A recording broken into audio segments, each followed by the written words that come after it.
Thank you very much. Thank you. Nice crowd. What a good-looking group of people. Well, we have some very, very good news today, and a lot of good things are happening for our country. Please sit down. My fellow Americans, this is Liberation Day. Waiting for a long time. April 2nd, 2025 will forever be remembered as the day American industry was reborn, the day America's destiny was reclaimed, and the day that we began to make America wealthy again. We're going to make it wealthy, good and wealthy. For decades, our country has been looted, pillaged, raped, and plundered by nations near and far, both friend and foe alike. American steelworkers, auto workers, farmers, and skilled craftsmen, we have a lot of them here with us today. They really suffered gravely. They watched in anguish as foreign leaders have stolen our jobs, foreign cheaters have ransacked our factories, and foreign scavengers have torn apart our once beautiful American dream. We had an American dream that you don't hear so much about. You did 4 years ago, and you are now, but you don't too often, and for many years and decades even, you didn't hear too much about. Our country and its taxpayers have been ripped off for more than 50 years, but it is not going to happen anymore. It's not going to happen. In a few moments, I will sign a historic executive order instituting reciprocal tariffs on countries throughout the world. Reciprocal, that means they do it to us and we do it to them. Very simple. Can't get any simpler than that. This is one of the most important days, in my opinion, in American history. It's our declaration of economic independence. For years, hardworking American citizens were forced to sit on the sidelines as other nations got rich and powerful, much of it at our expense. But now it's our turn to prosper, and in so doing, use trillions and trillions of dollars to reduce our taxes and pay down our national debt, and it'll all happen very quickly. With today's action, we are finally going to be able to make America great again, greater than ever before.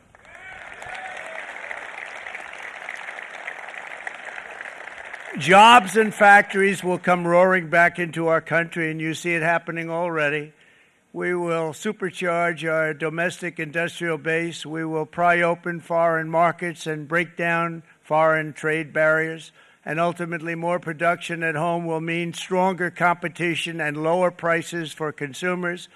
This will be indeed the golden age of America. It's coming back. We're going to come back very strongly. We're pleased to be joined on this momentous occasion by Vice President J.D. Vance. J.D., thank you. Thank you. Thank you very much. Where are you, J.D.? No, that wasn't too hard to find.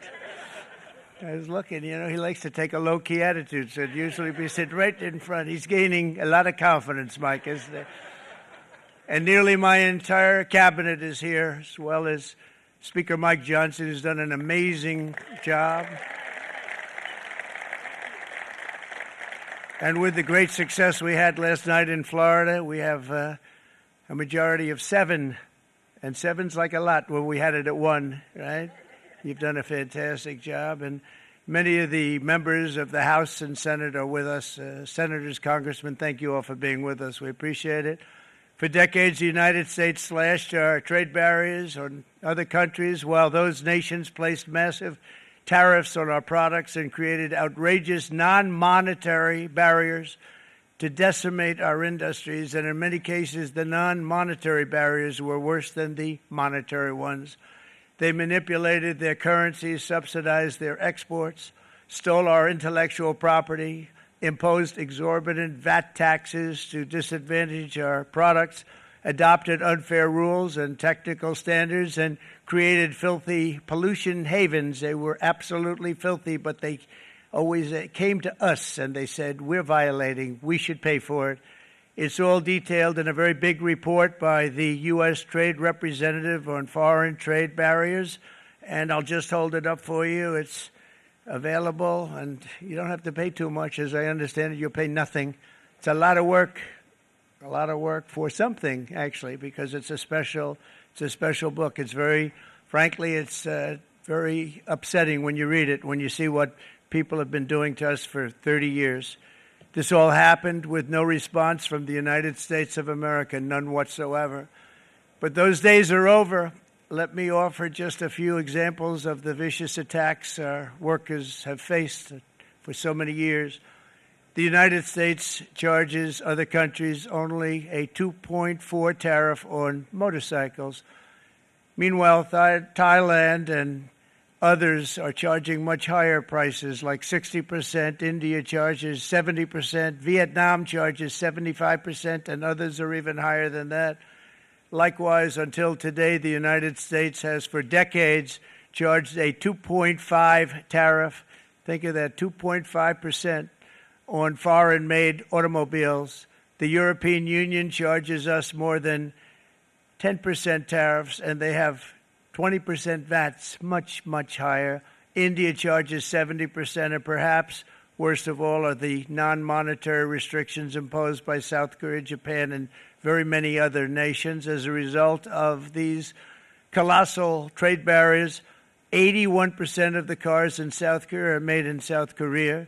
94% of the cars in Japan are made in Japan. Toyota sells 1 million foreign-made automobiles into the United States, and General Motors sells almost none. Ford sells very little. None of our companies are allowed to go into other countries. And I say that, friend and foe, and in many cases the friend is worse than the foe in terms of trade.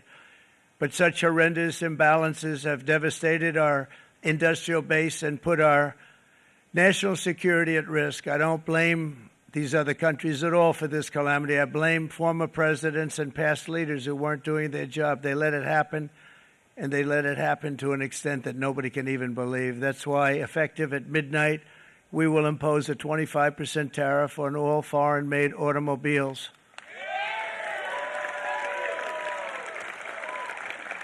Thank you. Brian, I'd like to have you come up here for a second, okay? I just see him sitting. He's been a fan of ours, and he understands this business a lot better than the economists, a lot better than anybody. Brian, say a few words, please, would you? Thank you, Mr. Thank you. It's a great honor to have you. Thanks. Thank you, Mr. President. I grew up just north of Detroit, Michigan, in Macomb County. Democrats. My first vote for president was for Ronald Reagan. I thought that was going to be the best president I ever saw in my lifetime until Donald J. Trump came along. I have watched my entire life, I have watched plant after plant after plant in Detroit and in the metro Detroit area close. There are now plants sitting idle. There are now plants that are underutilized, and Donald Trump's policies are going to bring product back into those underutilized plants. There's going to be new investment. There's going to be new plants built. And the UAW members, and I brought 20 of them with me, they're sitting right over here. We support Donald Trump's policies on tariffs 100%. So, Mr. President, we can't thank you enough. And in 6 months or a year, we're going to begin to see the benefits. I can't wait to see what's happening 3 or 4 years down the road. Thank you, Mr. President. Thank you. What a great guy. He got it right from the beginning. He got it before almost anybody else. This group over there, they got it too. And, you know, we won the state of Michigan. We won almost all of them. But we won Michigan by a lot, and I want to just thank you all. The auto workers were fantastic. The Teamsters were fantastic. Everyone was pretty good, I will tell you. Thank you very much. I appreciate it. You're going to be very happy very soon, and you probably see what's happening with all of the, not only car companies, but car companies in particular. You see it with all of the ones they're moving, they're announcing day in, day out. You're seeing it. Nobody's ever seen anything like that. With today's actions, we're also standing up for our great farmers and ranchers who are brutalized by nations all over the world. Brutalized. Canada, by the way, imposes a 250 to 300% tariff on many of our dairy products. They do the first can of milk. They do the first little carton of milk at a very low price, but after that it gets bad, and then it gets up to 275, 300%. So when they're figuring what's Canada charging, they say, oh, about 2%, 3%. But take a look at what happens down the road. When you look a little bit, it's not a pretty picture, and we don't like it, and it's not fair. It's not fair to our farmers. It's not fair to our country. And with countries like Canada, we subsidize a lot of countries and keep them going and keep them in business. In the case of Mexico, it's $300 billion a year. In the case of Canada, it's close to $200 billion a year. And I say, why are we doing this? Why are we doing this? I mean, at what point do we say you got to work for yourselves, and this is why we have the big deficits. This is why we have that amount of debt that's been placed on our heads over the last number of years, and we're really not taking it anymore. Through non-tariff barriers, the European Union bans imports of most American poultry. You understand? They say, we want to send you our cars, we want to send you everything, but we're not going to take anything that you have. Australia bans, and they're wonderful people and wonderful everything, but they ban American beef, yet we imported $3 billion of Australian beef from them just last year alone. They won't take any of our beef. They don't want it because they don't want it to affect their farmers. And you know what? I don't blame them, but we're doing the same thing right now, starting about midnight tonight, I would say. And China charges American rice farmers an overquota, it's called, a tariff rate of 65%. South Korea charges 50%. Actually, they charge different, from 50% to 513%. And Japan, our friend, charges us 700%. But that's because they don't want us selling rice and other things. Who can blame them, Madam Secretary? Agriculture, great job you did on eggs, by the way. The egg prices came down 50%. You got them down 50%. Once we got involved, they were going through the sky. The egg prices, they were going through the sky, and you did a fantastic job. Now we have lots of eggs, and they're much cheaper, down about 59% now, and they're going down further. We charge 2.8% for so many things that other countries are charging 200%, 300%, and 400% for. If imposing tariffs and protective barriers made nations poor, then every country on earth would be racing to eliminate these policies, and China would be the first on line. They run a very strong country, but they're not first in line, and the American people are paying a very big price. From 1789 to 1913, we were a tariff-backed nation, and the United States was proportionately the wealthiest it has ever been. So wealthy, in fact, that in the 1880s, they established a commission to decide what they were going to do with the vast sums of money they were collecting. We were collecting so much money so fast, we didn't know what to do with it. Isn't that a nice problem to have? What do you think, Marco? Good problem? Marco would love that problem. But we don't have that problem anymore, but we're not going to have it very much longer, I will tell you. But they collected so much money, they actually formed a commission to determine what they were going to do with the money, who they were going to give it to, and how much. Then in 1913, for reasons unknown to mankind, they established the income tax so that citizens, rather than foreign countries, would start paying the money necessary to run our government. Then in 1929, it all came to a very abrupt end with the Great Depression, and it would have never happened if they had stayed with the tariff policy. It would have been a much different story. They tried to bring back tariffs to save our country, but it was gone. It was gone. It was too late. Nothing could have been done. It took years and years to get out of that depression, far longer than even FDR had that office right over there for a long period of time. The ramp system, that's rather intricate, was built because of him, and every time you walk up, you think of him, and he did a great job in many ways, but it lasted long beyond his terms, as you know. But it's not too late any longer, and we're going to start being smart, and we're going to start being very wealthy again. We're going to be wealthy as a country because they've taken so much of our wealth away from us. We're not going to let that happen. We truly can be very wealthy. We can be so much wealthier than any country. It's not even believable. But we're getting smart. Nearly a century later, in the face of unrelenting economic warfare, the United States can no longer continue with a policy of unilateral economic surrender. We cannot pay the deficits of Canada, Mexico, and so many other countries. We used to do it. We can't do it anymore. We take care of countries all over the world. We pay for their military. We pay for everything they have to pay. And then when you want to cut back a little bit, they get upset that you're not taking care of them any longer. But we have to take care of our people, and we're going to take care of our people first. And I'm sorry to say that.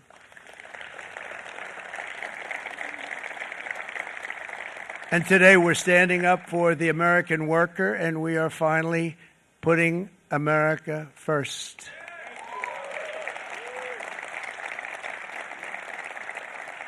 In Sleepy Joe Biden's last year in office, the United States hemorrhaged 100,000 manufacturing jobs, and the number was going through the roof at levels never seen before. And our trade deficit reached a record $1.2 trillion, which is unheard of. Since the beginning of NAFTA, the worst trade deal ever made, it was a horror show. I was able to terminate it. They all said you'd never be able to get it out. We had to get approval from Congress to get it terminated. We had to live with that deal. It was the worst trade deal ever made by far. But since the very beginning of NAFTA, our country lost 90,000 factories. Think of what that is, 90,000. Think about putting a map up and putting tax on it. You wouldn't have enough room. 90,000. I said, is that possible? We had it checked 4 different times, and it was actually somewhat higher than that. And 5 million manufacturing jobs were lost while racking up trade deficits of $19 trillion. That was the worst trade deal ever made. As a result of these gigantic losses, foreign nations now own $26 trillion more of American assets than think of this, than the Americans own of their own foreign assets or other foreign assets. The United States can no longer produce enough antibiotics to treat our sick. We have a tremendous problem. We have to go to foreign countries to treat our sick. If anything ever happened from a war standpoint, we wouldn't be able to do it. We import virtually all of our computers, phones, televisions, and electronics. We used to dominate the field, and now we import it all from different countries. A single shipyard in China now produces more ships every year than all of the American shipyards combined. Think of that. And it was a business that we used to dominate. We used to dominate it totally. In short, chronic trade deficits are no longer merely an economic problem. They're a national emergency that threatens our security and our very way of life. It's a very great threat to our country. And for these reasons, starting tomorrow, the United States will implement reciprocal tariffs on other nations. It's been a long time since we even thought of that. We used to think about it a lot. We didn't think about it for many decades, and you see what's happened. For nations that treat us badly, we will calculate the combined rate of all their tariffs, non-monetary barriers, and other forms of cheating. And because we are being very kind, we're kind people, very kind. You're not so kind when you got ripped off with your salaries. My auto worker friends and my Teamster friends and all of the unions that typically voted Democrat, they're not voting Democrat anymore because worker, whether union or non-worker, they're for the Republicans now. That's what happened. But we will charge them approximately half of what they are and have been charging us. So the tariffs will be not a full reciprocal. I could have done that, yes, but it would have been tough for a lot of countries who didn't want to do that. I'd like to see the chart if you have it. Could you bring it up, Howard? This is our great Secretary of Commerce, Howard Lutnick. Thanks, Howard. So if you look at that, China, first row, China, 67%. That's tariffs charged to the USA, including currency manipulation and trade barriers. So 67%, I think you can, for the most part, see it. Those with good eyes, with bad eyes. We didn't want to bring, it's very windy out here. We didn't want to bring out the big charts because it had no chance of standing. Fortunately, we came armed with a little smaller chart. So it's 67%, so we're going to be charging a discounted reciprocal tariff of 34%. I think In other words, they charge us, we charge them less. So how can anybody be upset? They will be, because we never charge anybody anything. But now we're going to charge. European Union, they're very tough, very, very tough traders. You think of European Union, very friendly. They rip us off. It's so sad to see. It's so pathetic. 39%, we're going to charge them 20%, so we're charging them essentially half. Vietnam, great negotiators, great people. They like me, I like them. The problem is they charge us 90%. We're going to charge them 46% tariff. Taiwan, where they took all of our computer chips and semiconductors. We used to be the king, right? We were everything. We had all of it. Now we have almost none of it, except the biggest company is coming in. We're going to end up with almost 40%. Lee Zeldin's working to get their approvals. And it's an amazing company. Mr. Wei, of one of the great companies of the world, actually. They're coming in from Taiwan, and they're going to build one of the biggest plants in the world, maybe the biggest for that. But 64%, we're going to charge them 32%. Japan, very, very tough, great people. And again, I don't blame the people for doing it. I think they're very smart in doing it. I blame the people that sat right in that Oval Office, right over there, right behind the Resolute desk or whichever desk they chose. Japan, 46%. They would charge us 46%, and much higher for certain items like cars, little items like cars. 46%, we're charging them 24%. India, very, very tough, very, very tough. The Prime Minister just left, and he's a great friend of mine, but I said, you're a friend of mine, but you're not treating us right. They charge us 52%. You have to understand, we charge them almost nothing for years and years and decades, and it was only 7 years ago when I came in, we started with China and charged them. We took in hundreds of billions of dollars from China in tariffs, and they understood, honestly. President Xi understood. He said, look, I understand, and the other countries, and they all understand. We're going to have to go through a little tough love, maybe, but they all understand. They're ripping us off, and they understood it. Prime Minister of Japan, Shinzo Abe. He was a fantastic man. He was unfortunately taken from us, assassination. But I went to him and I said, Shinzo, we have to do something. Trade is not fair. And he said, I know that. And he was a great gentleman. He was a fantastic man, but he understood immediately what I was talking about. I said, Shinzo, we have to do something. He said, I know that. And we worked out a deal, and it would have been a much better deal, but frankly, there were many years left on the deal that was made previous to my getting there, but it was something.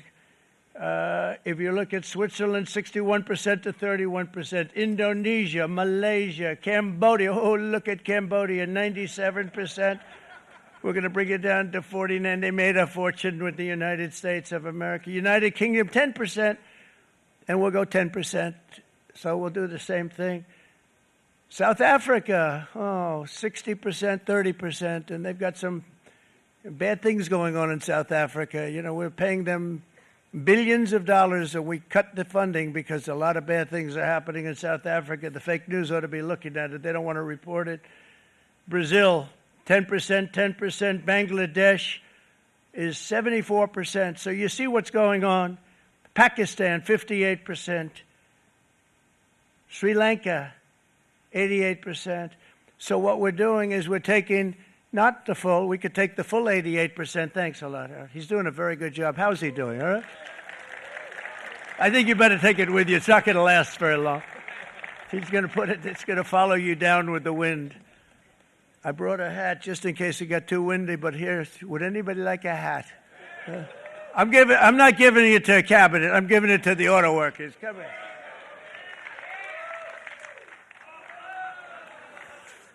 Thank you, fellas. Get it. That's it. They deserve it more than our cabinet. Our cabinet has plenty of hats. But you see the numbers. The numbers are so disproportionate. They're so unfair. At the same time, we will establish a minimum baseline tariff of 10%. You notice that on the chart.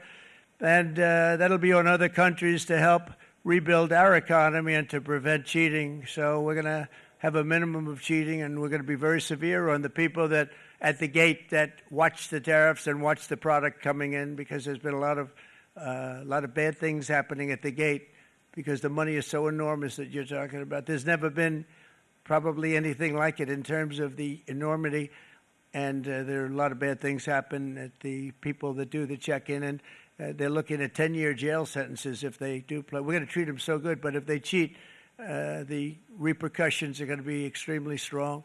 Foreign nations will finally be asked to pay for the privilege of access to our market, the biggest market in the world. We're right now the biggest market in the world. We had a great country 4 years ago in terms of the economics. We were doubling up on China. We were doing so well. Nobody was going to catch us, but so much of it slipped away over the last 4 years under Biden. I campaigned on this policy throughout last year, and today that promise was made, and it was also a promise, as you know, that was kept. Promises made, promises kept. To any company that objects to our common sense reciprocal tariffs, again, reciprocal, back and forth, back and forth. And I call this kind reciprocal. This is not full reciprocal. This is kind reciprocal. But what we do is we cut it in half. We charge them. My answer is very simple if they complain. If you want your tariff rate to be zero, then you build your product right here in America, because there is no tariff if you build your plant, your product in America. And we've seen companies coming in like we've never seen before. Likewise to all of the foreign presidents, prime ministers, kings, queens, ambassadors, and everyone else who will soon be calling to ask for exemptions from these tariffs. I say, terminate your own tariffs, drop your barriers, don't manipulate your currencies. They manipulate their currencies like nobody can even believe, which is a bad, bad thing and very devastating to us. And start buying tens of billions of dollars of American goods. Tariffs give our country protection against those that would do us economic harm. And many people were looking to do us economic harm. Maybe not so obviously, but they were doing tremendous economic harm. But even more importantly, they will give us growth. These tariffs are going to give us growth like you haven't seen before. And it'll be something very special to watch. I am so looking forward. And Brian, it's going to happen even faster than you said. You know, you might say, but it's already started. It's already started. Work's already begun on plants all around the country. And you see that as before. These are big, rich companies. We have $61 billion started on a big plant going up. It's going to be announced over the next 2 days, and they already started work. Many of these the biggest companies in the world, they've committed to build. We're going to build, sir. And they came here to see me, and wanted to know if they could have a press conference. I do as many as I can. I'm pretty busy trying to stop Russia and Ukraine and the Middle East. We got to stop that. We got to stop the Houthis, which we're making tremendous. They like shooting ships down and out of the water, sinking ships. They get a kick out of it, but they're not getting such a kick out of it now, are they, Mr. Secretary? They're not getting such a kick out of that now. But here are just a short list of some of the companies that have already announced and committed to investment. And this is a company that built its factories and its plants in China. Apple is going to spend $500 billion. They never spent money like that here. They're going to build their plants here.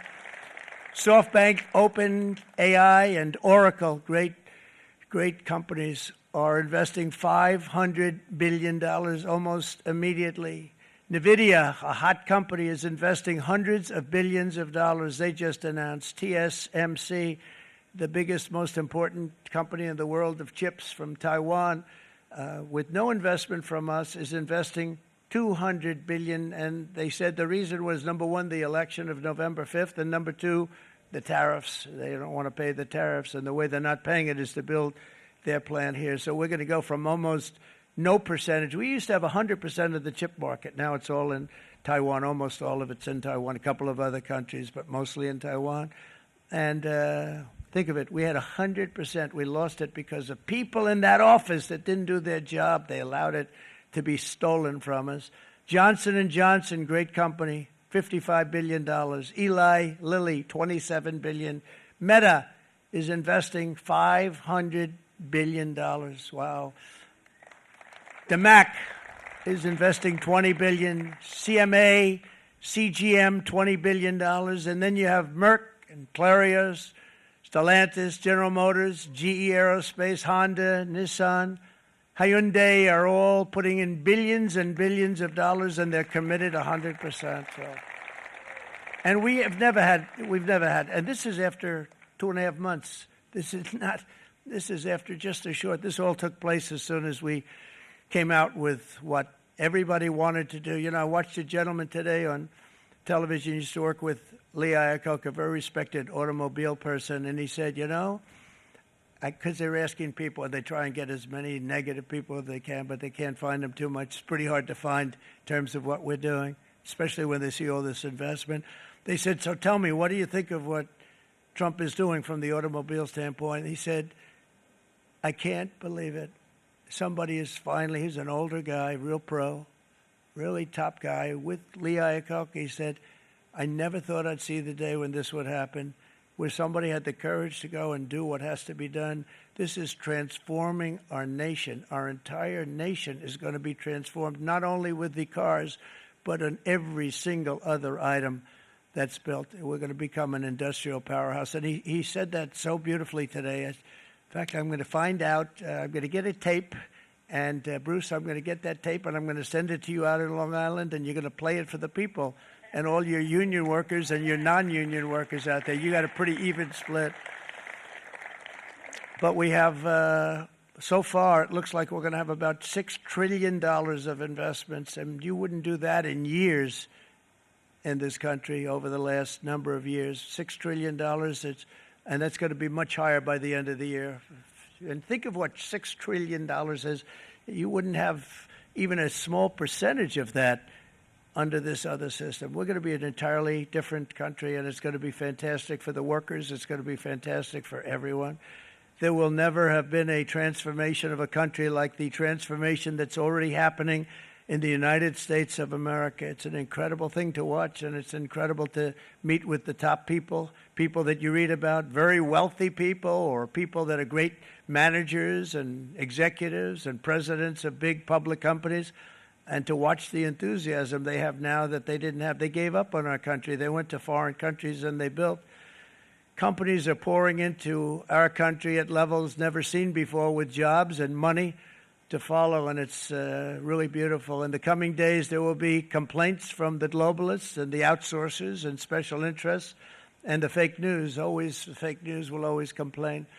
But never forget, every prediction our opponents made about trade for the last 30 years has been proven totally wrong. They were wrong about NAFTA. They were wrong about China. They were wrong about the Trans-Pacific Partnership, which would have been a disaster if I didn't terminate it. If I didn't terminate that, United Auto Workers, you would have had no jobs in this country. You would have had no jobs. It was all going to other countries. In my first term, they said tariffs would crash the economy. Instead, we built the greatest economy in the history of the world. And again, I have great respect for President Xi of China, great respect for China, but they were taking tremendous advantage of us, and I commend them for that. I say, hey, if you can get away with it, that's okay. But, you know, they understand exactly what's happening, and they probably, most of them are saying it's about time they did something, but and they're going to fight, and they're going to fight fair. Everyone's going to fight. You know, it's like, I say to the leaders, look, you got to take care of your country, but we have to start taking care of our country now.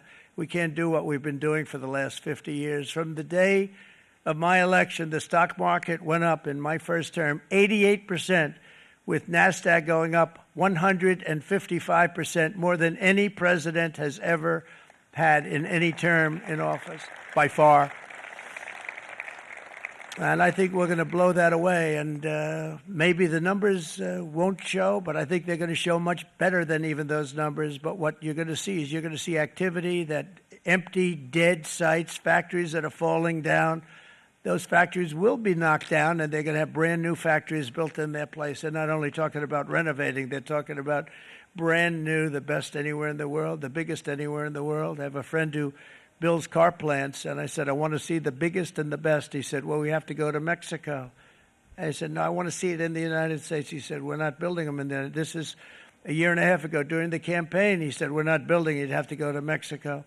When I was starting to decide to run, and I went to number one in the polls very rapidly, I want to say, like let's say in the first hour, and then shortly thereafter, it looked like I was going to win, and the fake news was saying, "Oh no, don't do this." What they don't know is if I didn't win, they would have really been in trouble, because nobody wants to read them anyway. But I tell you what, when it looked like I was going to win, I announced that I was going to be doing exactly what we're talking about today. Great consistency, actually, because I've been talking about it for 40 years.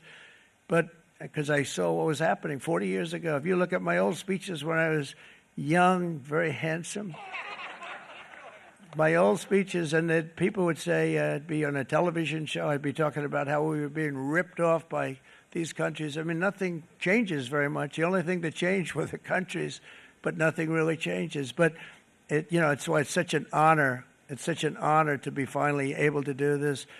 If you look at China, I took in hundreds of billions of dollars in my term, hundreds of billions. They never paid 10 cents to any other president, and yet they paid hundreds of billions, so much so that Biden couldn't do anything. They wanted to try and terminate it because he had a very special relationship with China. You know what the relationship was? He had a special relationship. But the numbers were so big, that they couldn't do it. So they did ease it up. They did things that they shouldn't have done. They made it a lot more comfortable for them, but they couldn't do it because the numbers were hundreds of billions of dollars, and I did that. And we were on our way to doing something like incredible. And then we had a very bad election happen, a very bad election. A lot of bad things happened. So when I said we got to do it again, I said we have to make it too big to rig. And we made it too big to rig, and we won in records, and it was a monumental win. And it was such an honor to see so many of you, like Brian and your friends, here with us to celebrate, and to more importantly celebrate what we're doing, because that wouldn't be a full celebration if we didn't do this, because this will be an entirely different country in a short period of time. It'll be something the whole world will be talking about it. The critics made the very tired predictions earlier this year, but in February, core inflation dropped to the lowest rate in 4 years. And the price of eggs, as you know, just in a month and a half, we were there for 4 weeks. And the first week, I got blamed for eggs. I said, I just got here. They said eggs have gone up at like 250%, and you can't get eggs. And they were going crazy. And I said, I just got here. And then we got to work on eggs, and we got to work on everything. And our great Secretary of Agriculture, you did a fantastic job. Brooke Rollins, she did a fantastic job. And as I said before, the price of eggs dropped now 59%, and they're going down more, and the availability is fantastic. They were saying that for Easter, please don't use eggs. Could you use plastic eggs? I said, we don't want to do that. We want to, and you really came through. It's an amazing job. Thank you very much, Brooke. You did great. But likewise, an old-fashioned term that we use, groceries. I used it in the campaign.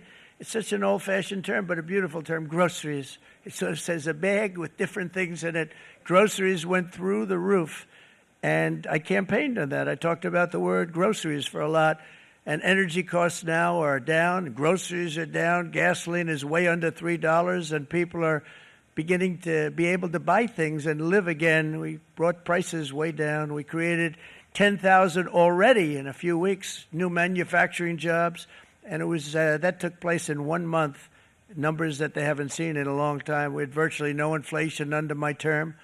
We had virtually no inflation for 4 years, but after transitioning over to Sleepy Joe, it went from almost non-existent to the highest in the history of our country.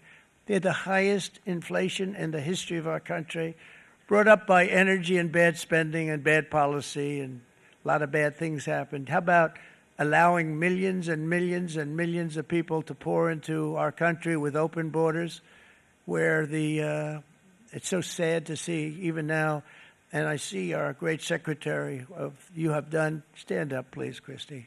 Stand up. Christy Nome. And Tom Holman.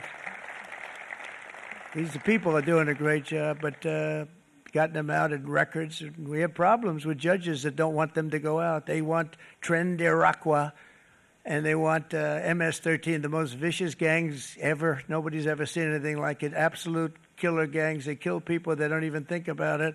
And we put them out, and we have judges now, radical left judges that they don't want them to go out. They want them to even be brought back. Let's bring them back. You've done a fantastic job, and please thank everybody. Homeland Security, thank everybody. Appreciate it. And we now have a border that's the best border that we've ever had, even better than it was my first term. My first term we did good, but this one we really specialized in. We've done really well.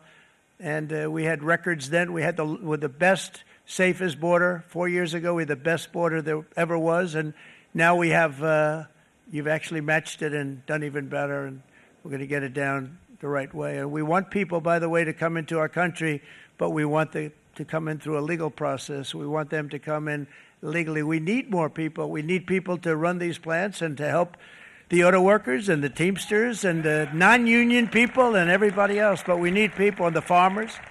And we're going to let people come in, but they want to come in. We want them to come in legally. They have to have the capability of loving our country, not people that hate our country. We don't want them in our country.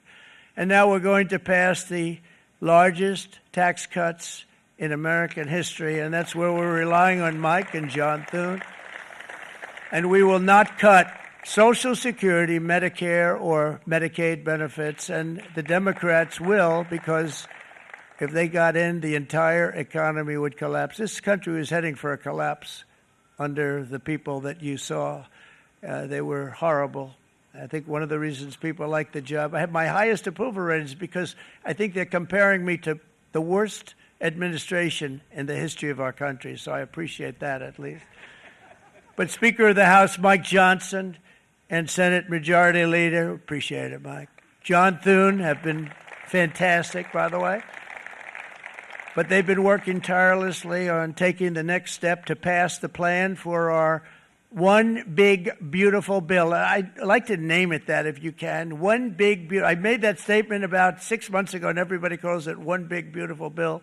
And it will be that. It'll have everything, the big tax cuts and every incentive there is. And it'll be fantastic. And by the way, for the cars, we're asking for an interest deduction on a loan. So if you build the car, only in America we do it, Brian. If the car's not built in America, you don't get the interest rate deduction. But if you build the car in America, if you buy a car, if it's built in America, then you get an interest rate deduction, tax deduction, and that's a big thing. That's going to be a big thing. I think that's going to pay for itself very quickly, that deduction. Never happened. We've never had anything like that before. Somebody said, where do you get the idea? Because it's so basic. You would think that would have happened a long time ago. It never did, and I'm very happy it didn't because now I can say that was my idea.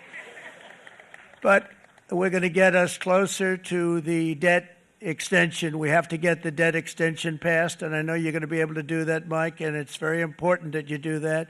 And all of the other things that the Senate budget plan gives us, along with working, because I know they're working together, John and Mike, and the two bills are going very well together. We need to get our shared priorities done, including certain permanent tax cuts. We want the tax cuts to be permanent, spending cuts, energy and historic investments in defense, border, and so much more. We're covering everything. These will be phenomenal. There'll be no bill like this going to straighten. One bill is going to straighten out our country for many, many years to come.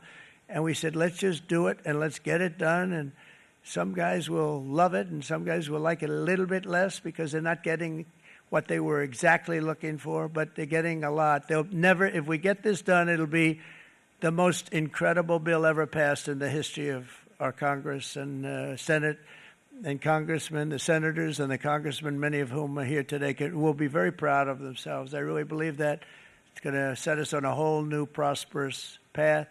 We're going to cut spending and right-size the budget back to where it should be. We're going to do that very strongly. Thank you, Rick. Thank you. John, thank you. Oh, look at all of our senators over there. Oh, boy. That's a nice group of people. But I won't like them so much if they don't get this bill done.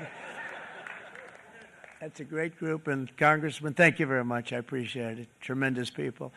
The Senate plan is my complete and total support, and the House plan likewise is very similar. They're moving along pretty much at the same clip, and as soon as you're ready, you'll show it to me, and I'm sure it'll have my support, Mike. Every Republican congressman and senator must unify. We have to unify. We can't be separated. We have to get it done. We have to get absolutely everything we can, and we have to take care of the American people. That's the only thing that matters. We have to take care of the American people first. We need to pass this bill immediately, get it done, including debt extension. From this day on, we're not going to let anyone tell us that American workers and families cannot have the future that they deserve. We're going to produce the cars and ships, chips, airplanes, minerals, and medicines that we need right here in America. The pharmaceutical companies are going to become roaring back. They're coming roaring back. They're all coming back to our country, because if they don't, they got a big tax to pay. And if they do, I'll be very happy, and you're going to be very happy, and you're going to be very safe. We're going to build our future with American hands, with American heart, American steel, and we're going to build it with American pride like we used to. We're approaching our 100th day as president and have been given credit by a lot of people, actually, even some of the fake news. Can you believe it? Which in this case hopefully isn't fake, for having done more in that time than any other administration in the history of our country in the first 100 days. I think we've had an amazing, in terms of what we've done, what we've gotten accomplished. I'd like to see if we can get that war ended and another war from not starting in the Middle East. We have to get Russia. They're losing 2,000 on average, 2,500 people a day, young people, soldiers, Russian. Think of that. 2,500 through some days, but on average, probably over about a 1 week period, it's 2,712, they say. They're losing those soldiers. They're dying. They're being decimated. And they're not from our country, but they're from other countries. But they're human beings. They're from Russia. They're from Ukraine in this period, most of them. And we're going to get it stopped. It's a senseless war that would have never happened if I was president, and it shouldn't be allowed to go on. And I think we're being given good cooperation by Russia and by Ukraine, but we have to get it stopped. It's humanity. It's humanity. It's a terrible thing. This will be a very big moment. I think you're going to remember today. It's going to be a free nation that we're dealing with. We're going to have a very free and beautiful nation. It's going to be Liberation Day in America, and it's going to be a day that hopefully you're going to look back in years to come and you're going to say, you know, he was right. This has turned out to be one of the most important days in the history of our country. God bless you and God bless America. Thank you, everybody. Thank you very much.